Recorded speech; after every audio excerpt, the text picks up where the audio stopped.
kita akan membahas tentang apa saja cirinya orang yang tidak bisa dipercaya.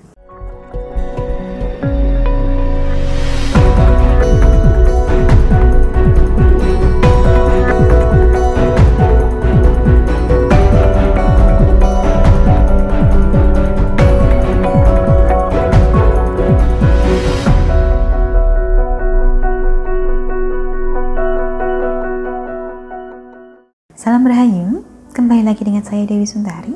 Apa kabar Anda? Saya doakan semoga selalu sehat dan selalu diberikan kemudahan serta kelancaran dimanapun Anda berada. Jika sebelumnya kita sudah membahas tentang ciri-ciri orang yang bisa dipercaya, maka kali ini untuk menyambung sekaligus melengkapi bahasan tersebut, kita akan membahas tentang apa saja cirinya orang yang tidak bisa dipercaya. Banyak dari kita salah mengambil keputusan pada awalnya karena terlalu mudah percaya, terutama pada orang yang baru kenal. Tahu-tahu kita dibohongi, dikhianati, dan berakhir menyalahkan diri sendiri.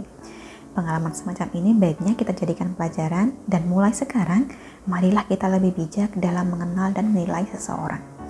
Untuk itu, tidak ada salahnya bila kali ini kita bicara tentang apa saja cirinya orang yang sulit atau bahkan tidak bisa dipercaya.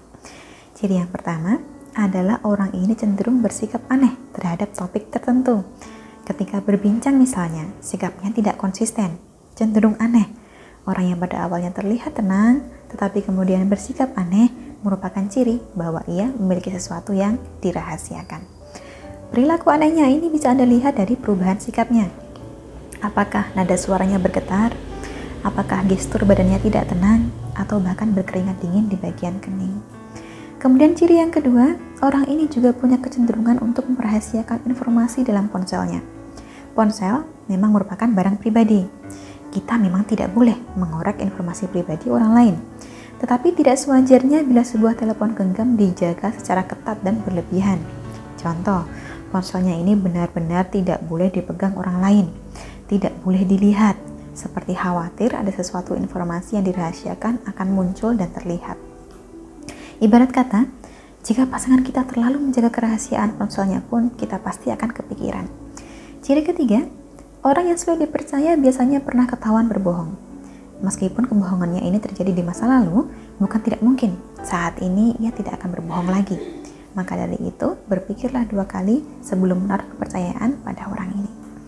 Jika Anda tidak yakin apakah seseorang ini berbohong atau tidak, perhatikanlah jeda waktunya dalam menjawab pertanyaan. Ajukanlah sebuah pertanyaan. Jika ia tidak bisa langsung menjawab dalam jeda 3 detik, ada kemungkinan dia berbohong. Ciri keempat, orang yang tidak bisa dipercaya biasanya kurang sadar diri.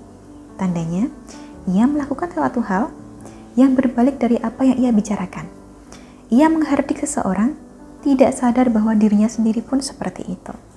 Sedangkan ciri yang kelima adalah orang ini cenderung tidak bisa menentukan keputusan. Ia selalu mengeluh. Tetapi ketika ditanya keputusannya apa, solusinya apa, maka ia akan diam tidak berkutik. Sekalinya mengambil keputusan, ia tidak konsisten pada keputusannya itu. Inilah yang menjadikan sikapnya sulit diprediksi. Dan inilah mengapa tidak bijak bila Anda menaruh kepercayaan pada orang ini. Sampai di sini, Anda yang mungkin belakangan ini berkenalan dengan orang baru, apakah kenalan Anda menunjukkan ciri-ciri yang baru saja saya sebutkan? Jika ya, maka jangan buru-buru untuk menaruh kepercayaan dan pastikan Anda mengenal orang ini dengan lebih baik lagi sebelum membuat keputusan. Dari saya cukup sekian. Akhir kata, terima kasih banyak telah menyaksikan. Sampai jumpa di kesempatan selanjutnya dan salam Rahayu.